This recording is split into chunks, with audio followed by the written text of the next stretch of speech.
Shalom, this is Daniel from Netivyah. For many years, experts said Iran will not close the Straits of Hormuz.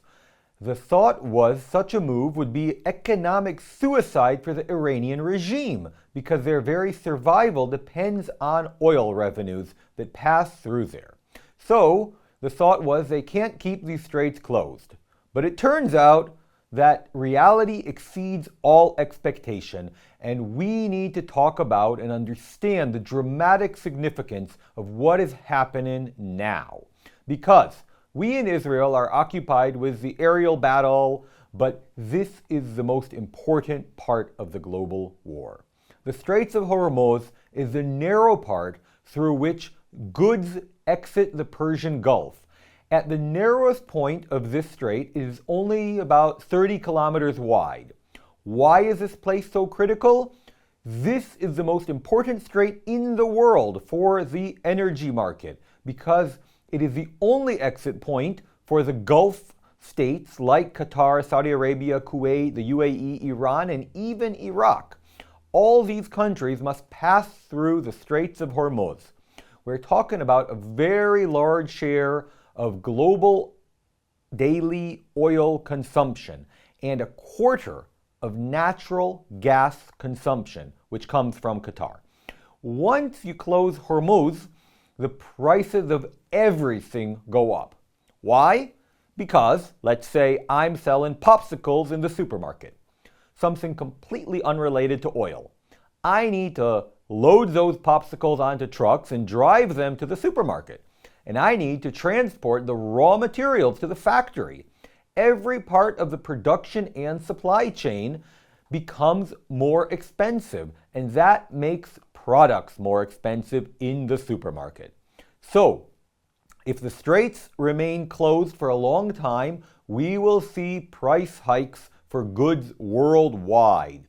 This is a real crisis. And of course, when people feel things becoming more expensive, they will look at the President of the United States and say, "What are you doing?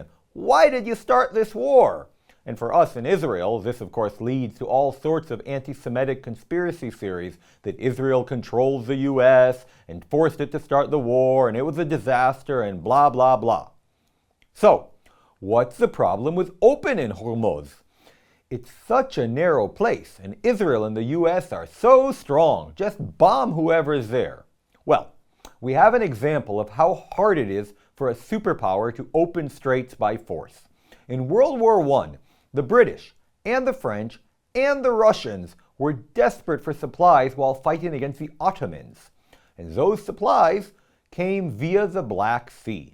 So what's the problem? Well, the Ottomans controlled this area and closed the Dardanelles, the straits near Istanbul, meaning supplies could not reach the British, French, and Russians. Well, British Navy Minister Winston Churchill, you may have heard of him, had an amazing plan. The British and French would come and bomb and forcibly open the Dardanelles because the Ottoman Empire was weak and falling apart. So, the British and French are strong, but it didn't work. It was a catastrophe. The Ottomans simply scattered mines, set up artillery, and the French and British failed. So, they did a large ground invasion, and that ground invasion didn't work either. So we already have a precedent where a country that is weaker and has a technological disadvantage can keep straits closed. Now, what does a blockage look like? Since the Iranians didn't build a wall or put a chain of ships there, and yes, there's rumors of mines, but it's not certain. And even if there are, we don't know how many. The point is, it's not physically blocked, and it doesn't need to be. The block is psychological. It's enough for the Iranians to have the ability to launch a few missiles or a few drones. It doesn't even have to be right from the straits, and the straits are closed. You don't need to fire consistently.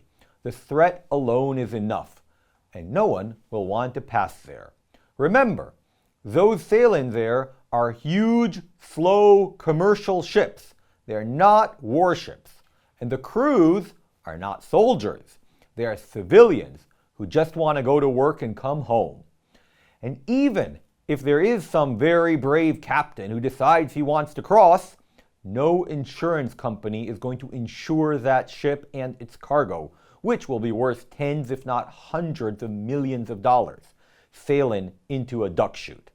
So, the threat here isn't the actual act, but the very ability. It's a bit like the logic behind nuclear weapons. No one has used nuclear weapons since World War II, but the deterrence lies in the potential of use, not in the use itself. And if that isn't complicated enough, the threat doesn't have to be only on the strait itself.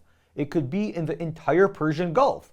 It could be that Israel or America clear the area near the straits, and then they fire from somewhere else. Iran has a long coastline.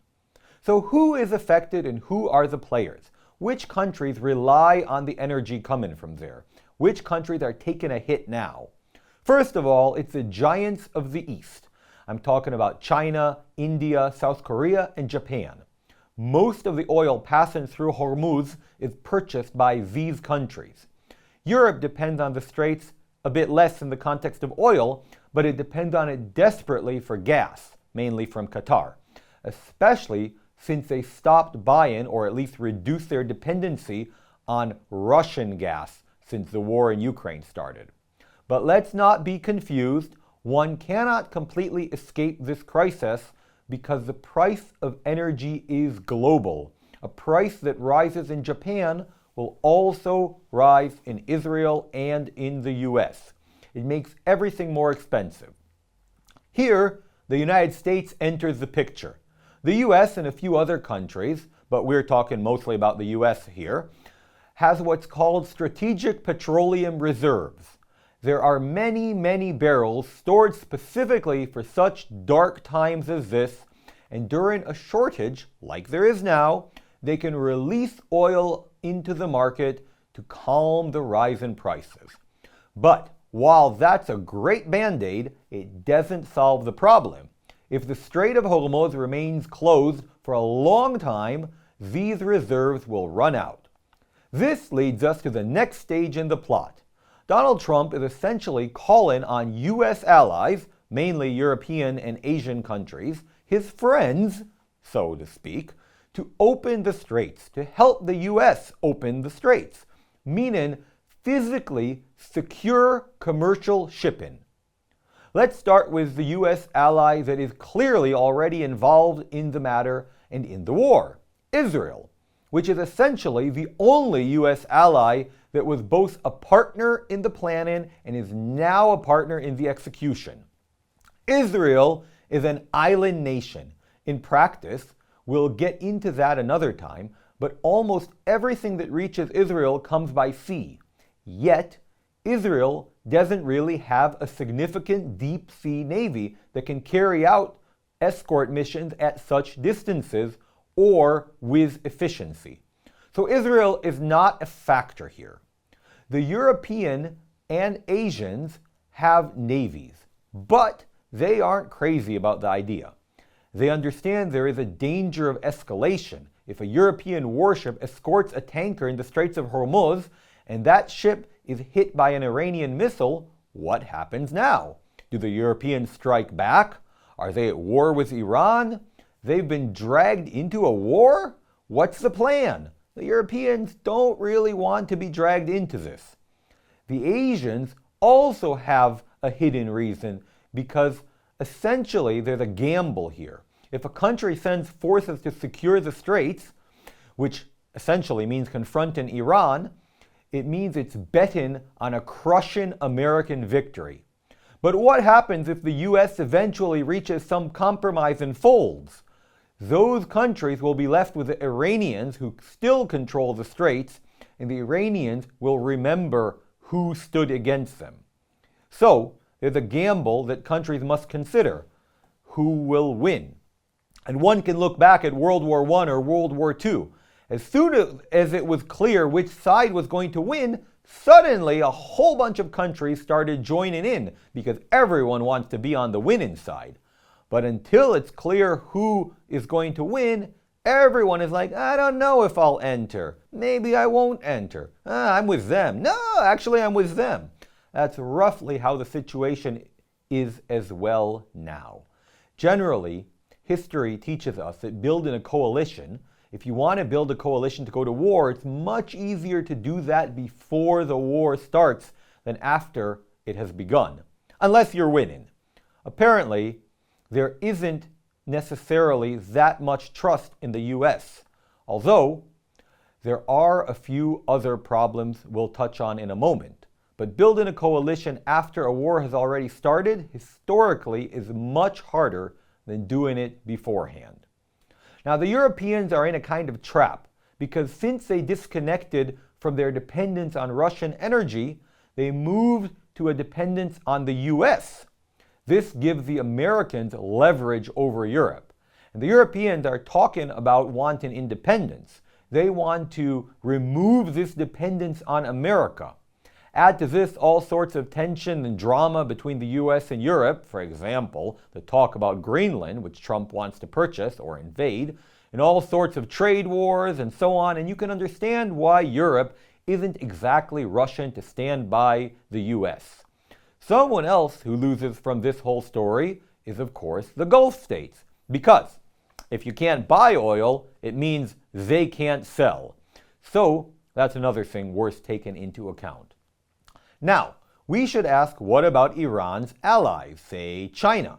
Now, ally maybe is too strong a word, but what about China in all of this? Well, according to reports, it's managing to continue buying oil from Iran because the Iranians can simply choose not to attack Chinese ships. So the Chinese are relatively protected, and they also have large strategic reserves.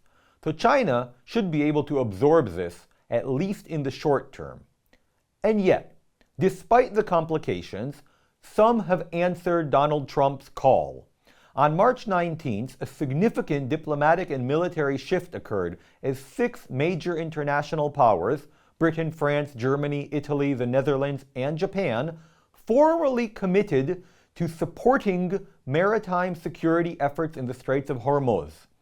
The coalition quickly expanded as other nations signaled their support, and by March 20th, the list of countries joining the joint statement grew to include Canada, South Korea, New Zealand, Bahrain, Denmark, Norway, Sweden, Finland, Latvia, Estonia, Lithuania, Czechia, Romania, and Slovenia.